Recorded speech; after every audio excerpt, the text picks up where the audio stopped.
warahmatullahi wabarakatuh. Jumpa lagi dengan saya Diwahyuni.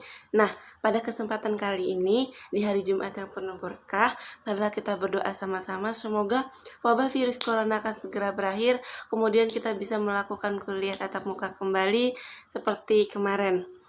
Nah, pada situasi yang seperti ini, saya ingin menyampaikan satu materi yang mungkin bisa membantu menambah sedikit wawasan atau ilmu bagi kalian semua.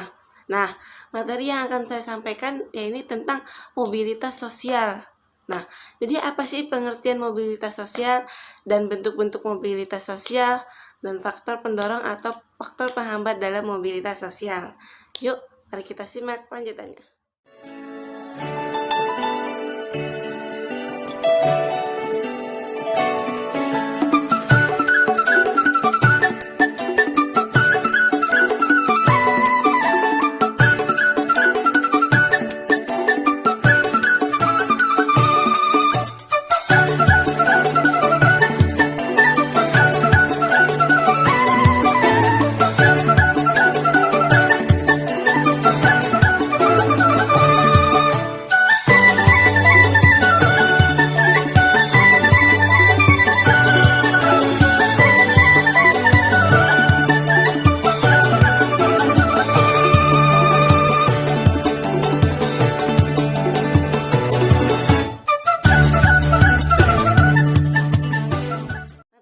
Pertama adalah dari pengertian mobilitas sosial.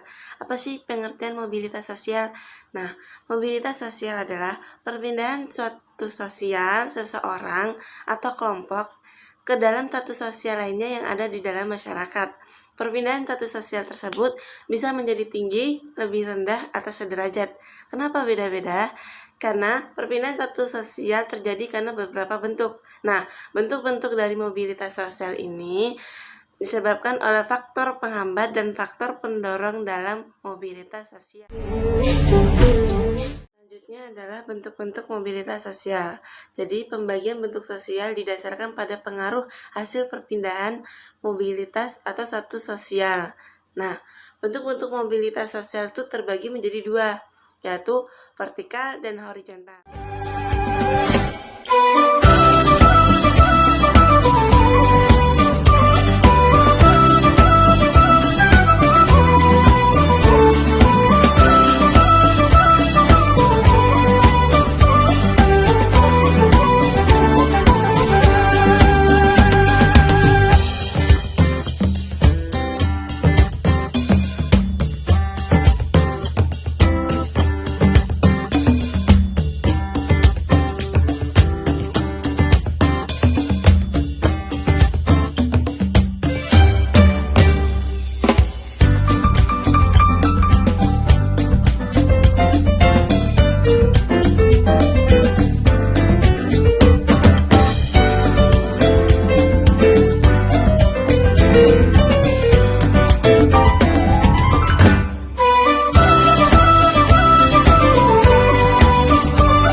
Vertikal adalah perpindahan status sosial, baik kelompok atau individu, ke status sosial lainnya yang tidak sederajat dari status sosial sebelumnya.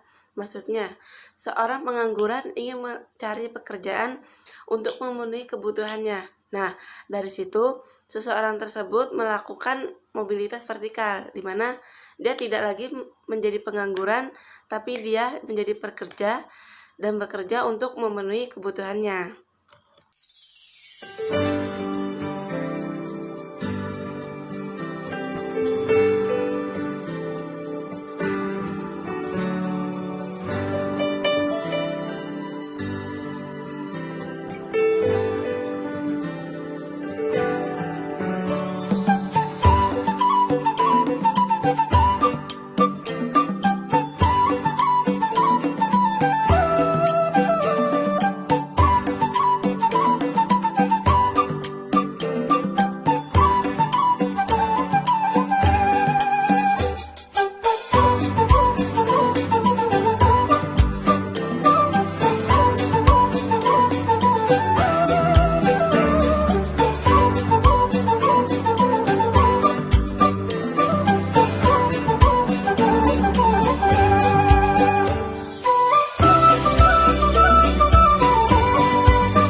adalah mobilitas horizontal. Nah, yaitu perpindahan status sosial yang dialami seseorang atau kelompok tapi tidak mengubah status sosialnya atau tetap sejajar seperti sebelumnya. Contoh, seorang dokter bekerja di salah satu rumah sakit Bandar Lampung. Kemudian, dia ditugaskan bekerja di salah satu rumah sakit Bandar Jaya. Nah, pada situasi seperti itu, dokter telah melakukan mobilitas horizontal, di mana dia melakukan perpindahan kerja tapi tidak mengubah statusnya sebagai dokter. Selanjutnya adalah faktor pendorong dalam mobilitas sosial. Tadi kan bentuk-bentuk mobilitas sosial. Sekarang faktor pendorong mobilitas sosial. Nah, faktor-faktor tersebut ada 5. Yang pertama, faktor struktural, faktor individu, faktor ekonomi, faktor politik, dan faktor kependudukan. Faktor struktural. Faktor ini berkait dengan kesempatan seseorang untuk menempati sebuah kedudukan dan kemudahan untuk memperolehnya. Jadi, faktor struktural ini adalah kesempatan awal seseorang ataupun kelompok untuk menentukan kedudukannya. Sekarang adalah faktor individu. Jadi, faktor ini terkait dengan kualitas individu yang dilihat dari segi sikap, pengetahuan, dan keterampilan. Jadi kualitas individu itu dilihat dari faktor tersebut ya. Dalam menentukan sebuah kedudukan atau langkah awal dalam kesempatan untuk mengubah status sosialnya, itu perlu dilihat juga dari kualitas individunya, kualitas setiap individu. Faktor ekonomi. Nah, faktor ekonomi yang baik itu akan memberi kemudahan seseorang untuk memperoleh kebutuhannya atau pendidikan dan kesempatan. Tapi, jika faktor ekonomi buruk, maka seseorang akan memiliki keterbatasan dalam memenuhi kebutuhannya serta mobilitas sosialnya tidak akan pernah terjadi. Selanjutnya adalah faktor politik. Nah, faktor politik ini tergantung pada kondisi suatu negaranya. Jika suatu negaranya tidak stabil, maka akan mempengaruhi kondisi keamanannya. Adalah faktor kependudukan. Menurut data Badan Pusat (PBS), jumlah penduduk di Indonesia dari waktu ke waktu selalu bertambah. Nah, pertambahan penduduk dapat mempersempit lahan permukiman dan meningkatkan kemiskinan. Makanya, masalah pendudukan ini mendorong individu atau pemerintah untuk mengarahkan masyarakat bermigrasi ke daerah lain sehingga mobilitas sosial pun dapat terjadi. Dan selanjutnya adalah faktor penghambat mobilitas sosial. Jadi, di sini ada 3 faktor yang menghambat mobilitas sosial, yaitu yang pertama adalah faktor kemiskinan, yang kedua faktor diskriminasi, dan yang ketiga adalah faktor perbedaan jenis kelamin atau gender. Selanjutnya adalah kemiskinan. Masyarakat yang mengalami kemiskinan akan kesulitan untuk mencapai status sosialnya tertentu. Nah, salah satu penyebab kemiskinan adalah pendidikan yang rendah. Emang kenapa dengan pendidikan yang rendah? Nah, dengan pendidikan yang rendah, maka sumber daya manusia akan semakin rendah. Akibatnya, kemampuan dia dalam bersaing di dunia kerja akan semakin terbatas. Adalah diskriminasi. Diskriminasi adalah membedakan terhadap sesama karena alasan beda bangsa, golongan, ras, dan suku. Nah, faktor membedakan ini selain tidak baik juga dapat menimbulkan konflik dan menghambat mobilitas sosial.